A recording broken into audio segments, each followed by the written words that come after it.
What's going on, everybody? This is week two. Last week, I had somebody message me and say, "Hey, Mr. Sheets, your lecture video is super grainy and it's hard to follow." And so I was unable to get a new one done last week. So I'm gonna try and do one this week, which is what we're doing right now. Um, just so you know the one last week, it was more of just a walkthrough and just talking, and really the audio was the important part. The video, you can always go to the pages I was on and take a look at the pages. So it didn't really detract from the information you were given. It just wasn't as pretty. It used to be that I was unable to upload to YouTube and then turn around and put the YouTube videos on Canvas. They've been making some changes over the last couple years, and now it looks like I can do that. So here we go. We're going to give it a try. All right, this is week two, multicam editing. So as it says right here, welcome to week two of post-production. This week we'll be learning to multicam shoot and make the edit clean and easy. We will be synchronizing clips in the multicam. We will be doing editing, and we're going to be making hopefully what I'm looking forward to as a professional multicam edit. I'll get to that when we get to our assignment for the week. You may have done a multicam edit in your very first editing class at Premiere Pro, or maybe you've done one in the past. This is an amplification of that. It's not just, hey, here's the basic beginner stuff. I'm adding more to it to bring the quality up. As I said in my previous video that I was trying to record and then I had an error, and I want to re-emphasize this because it's very important. Your post-production 1 class, this class you're currently taking right now, and then also what we're offering right after spring break, post-production 2 for the second 8 weeks of the semester. These classes are specific to amplifying your skills in order to let you get out into the professional world. I know there are a lot of people that take classes from Yavapai or get certificates from Yavapai, and their goal is to finish their certificate and move into working in that particular profession. Some people are using this as a stepping stone, going from here and then going to let's say the Sidney Poitier New American Film School at Arizona State University, or maybe they're going to take it down to Grand Canyon University, or let's see, University of Arizona, or maybe they're going to go to Northern Arizona University. They all have film programs of some sort, or television programs, or media programs. So my goal within these two classes is to amplify your knowledge. You have a basic set of knowledge with your editing, but it seems from what everybody was saying in their introduction videos and introducing themselves, everybody's looking at trying to get better because this is the direction that they would like to go with a career. That's my goal. My goal is to amplify your knowledge and skills so you can step into a career or go further with your education if you wanted to go and get a 4-year degree. Okay, so I used to teach at Arizona State University. I also used to teach at Compass College of Film and Media in Michigan. I still teach here, and I also teach in Tennessee now. I'm looking at taking all those experiences, giving them to you guys. I've redesigned these courses in order to make sure that they are filled with information, filled with things that are going to build your skills.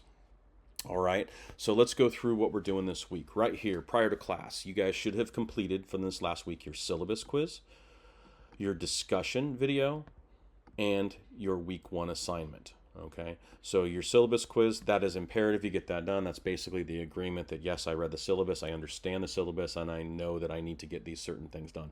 If you are watching this video and you have not done the syllabus quiz, you need to get over there right away and get it turned in. If you have not finished the syllabus quiz, by the time I get on Monday, I have to drop you from the class. You have to sign that agreement, which is the syllabus quiz. Sign the agreement and say, I understand that I need these things and I understand what we're doing, so I can let you continue on the class. If you have not done the syllabus quiz, I'm going to take it as you don't agree, so therefore you can't be in the class. Okay? I think I have 1 or 2 or 3 people that haven't taken it yet as of, it's Saturday right now, June 25th. So if you haven't taken it, go take it. ASAP. All right.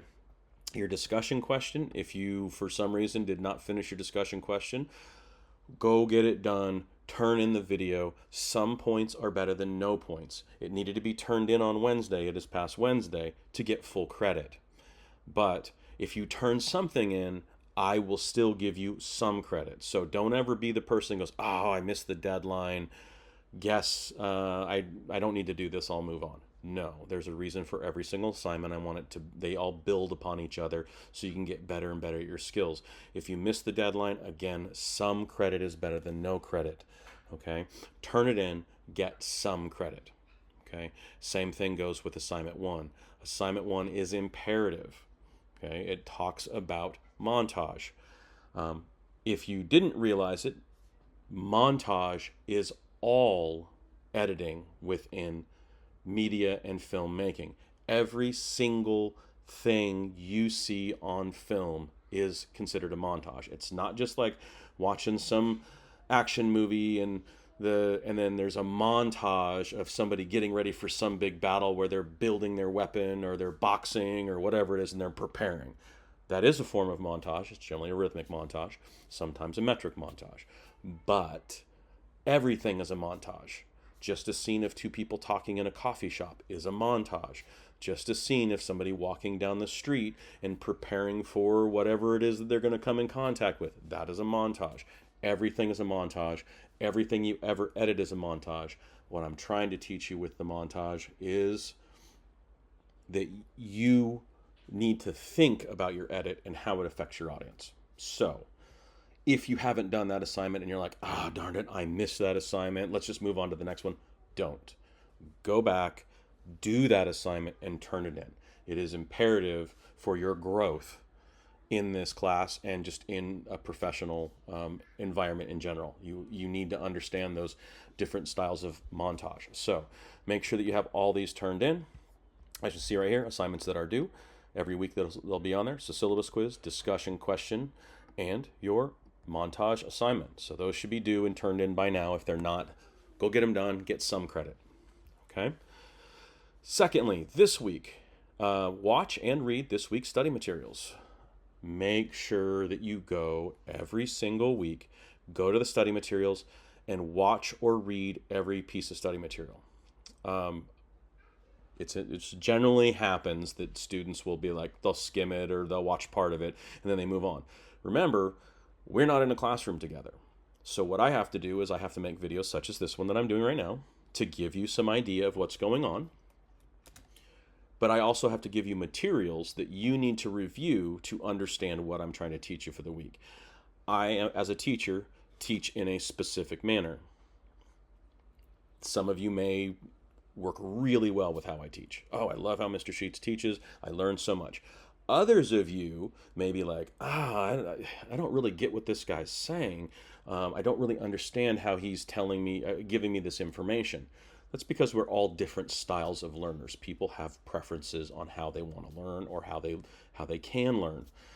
I do my best to teach to the best of my ability online here for you guys with these videos so you can listen and watch. But at the same time, I try to give you other study materials that teach in different perspectives. Okay? So make sure every week you go and you watch and check out all the study materials, start to finish. Do them all. And it's usually going to be 30, 45 minutes worth of materials max. Usually a couple, 2, 3, 4 videos that are 5 to 15 minutes each. Okay, make sure you watch them all. There's usually 1 or 2 reading materials and they're not very long. Make sure you go through them all. There will be a quiz here and there, so you want to make sure you go through them. The quizzes are off those study materials, but really it helps you do better at your weekly assignment. Okay, and then you have a discussion question this week. So again, with all discussion questions, you should post your discussion question answer by 5:30 p.m. on Wednesday night. Okay, this gives everybody the opportunity to then review what you have posted and then answer, because I want your discussion question answer, whether it be a video, whether it be something that you're typing, whatever it may be, you have that posted, then everybody is able to jump in there and have a chance to comment. If you were to turn that in on a Sunday evening, nobody has a chance to answer because they need to get their 2 replies in. So everybody should make sure that they're shooting to have this in by Wednesday at 5:30 p.m. Okay, whatever your initial post, your answer to my question, have that in by 5:30 p.m. on Wednesdays. So then that gives everybody Thursday, Friday, Saturday, and all day Sunday to answer. When you're in a discussion question, again, because we're not in a classroom together, it gives a chance for you to express what you understood or didn't understand and what other people understood or didn't understand. And everybody can have a discussion, and it helps everybody grow. It's like, oh, you understood that part. I didn't get that. I like the way you explained it. Okay, I understand now. Or, hey guys, I didn't understand this part. Can anybody give me some more information? Okay, so it's a really good place for you guys to go in there and talk. And honestly, in my opinion, discussion questions are one of the most important parts of a class because it's that interaction that you can have amongst everybody else when we're at a distance, on a online class as opposed to in a classroom. Okay, so make sure you get your discussion questions in every week that they're assigned, Wednesday at 5:30 p.m. And then you have to do 2 answers to 2 different posts of other people minimum. You can do more, by all means, do more, but you have to do at least a minimum of 2. And it has to be something more than like, hey, great post. I want to hear you say, oh, I understood this part. Did you think about this? Or could you answer this question for me? It seems like you understood it better than me. Okay, so make it something that's meaningful. And then finally, this week we have a week 2 multicam assignment that we'll be going through in just a moment. All righty, here we are. Our discussion question. Last week we learned about the different types of montage. A few of these types of montage can be a bit difficult to grasp and understand. Please pick one of the montage types and talk to the class about what you understood and what you did not understand. This is 100 words minimum. Okay, so I'm looking for something a little bit in depth. I'll be honest with you, I don't expect too many people to pick rhythmic or metric. Those are fairly basic. They're what we are that most of us understand with a montage. It edits to the beat of the music. It has a specific timing to it. Okay, those 2 are pretty self-explanatory, and most people understand them relatively quickly and easily with little explanation. The 3 that are difficult are intellectual, tonal, and overtonal. I would anticipate the majority of you will probably select one of those 3.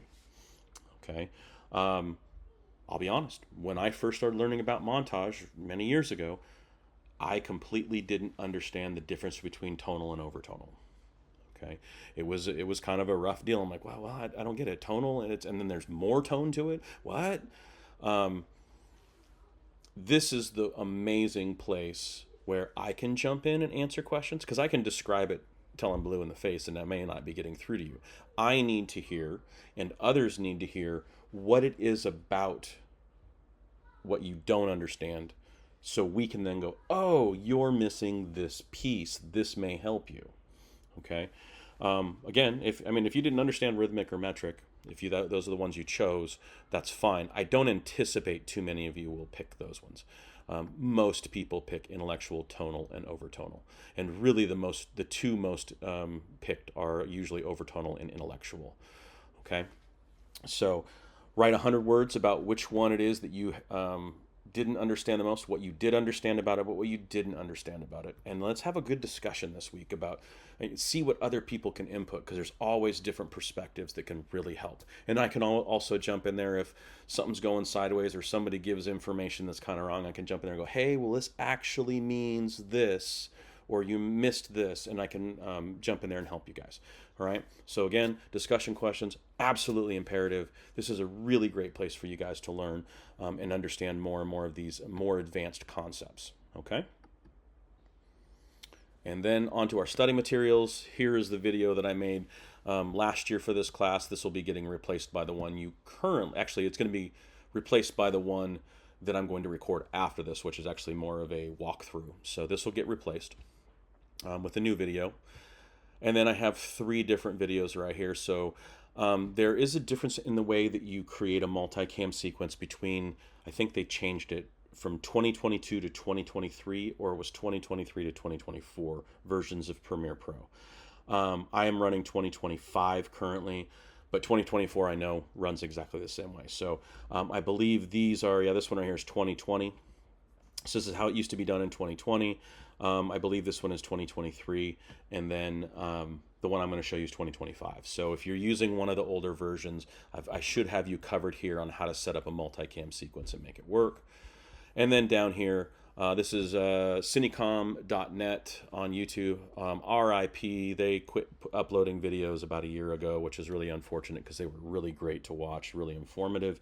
But they talk about multicam editing, and it's very helpful. So it's just another one. If you review the videos on this page, shouldn't take you too long, and then you can move on to the assignment. So let's take a look at the assignment. This is week 2 assignment, multicam editing. So welcome to multicam editing 2.0. Okay, I say that specifically because what I say in the next sentence, you may have done multicam editing in the first editing class, but this is a step up in expectations. Okay, think of this as an edit for a client. Okay. The client is the singer has hired you to make a performance video for them so they can try and get an agent, maybe a recording deal with a label. He needs a high quality edit, as professional as possible. Spend some time on this edit. Your grade is based on how clean your edit, title, credits, and audio are. Okay?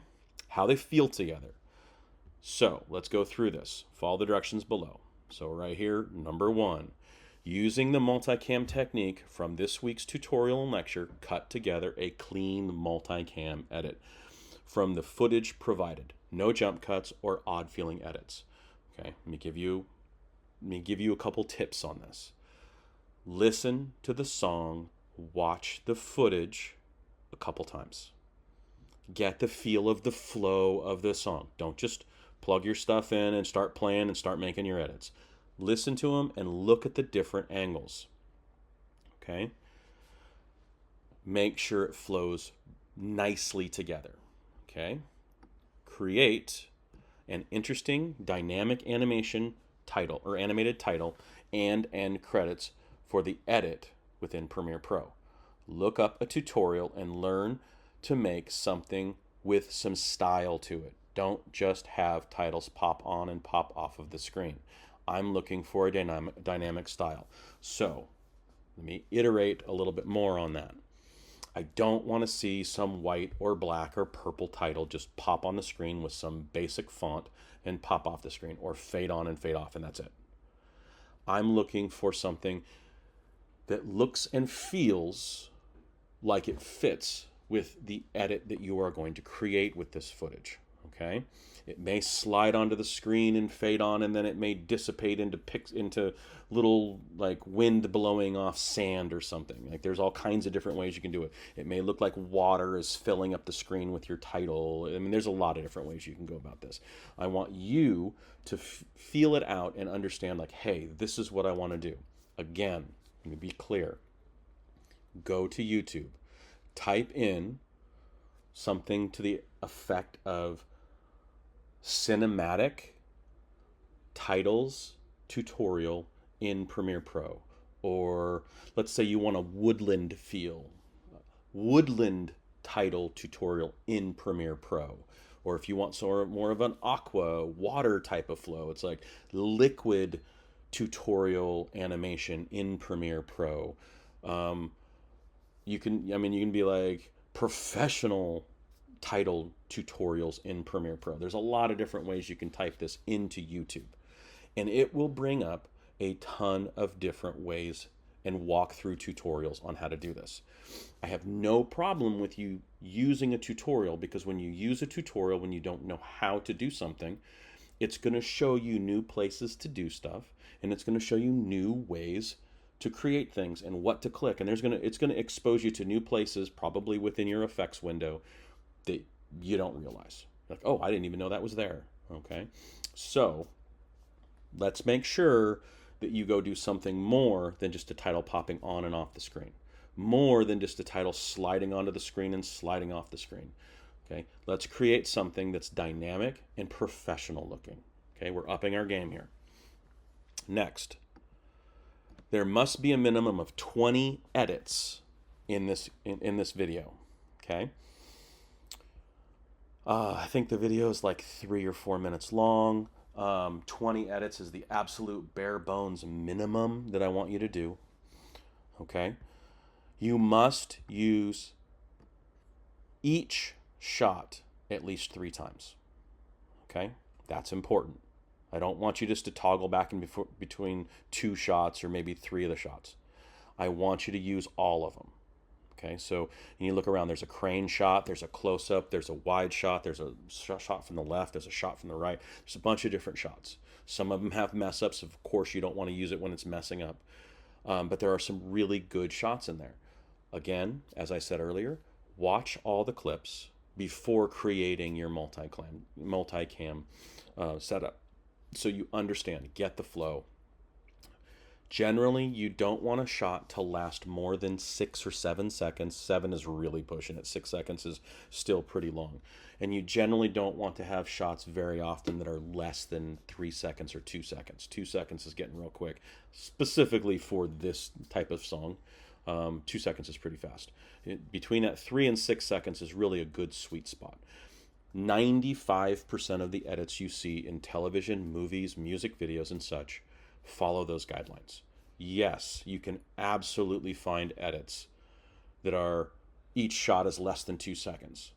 There's generally a reason for it. Yes, you can absolutely find edits in professional stuff that you have a clip that's 2 minutes long. There's generally a reason for it, but you don't find it very often. If you sit down and just turn on a movie or a TV show and you count a shot for how long it's on the screen, you're going to usually go 1001, 1002, 1003, and it'll probably edit about that time. Maybe a hair before, maybe a hair after, but that's usually about how quickly it's going to go, unless there's a specific reason. They're building tension, so they're going to hold the shot a little longer.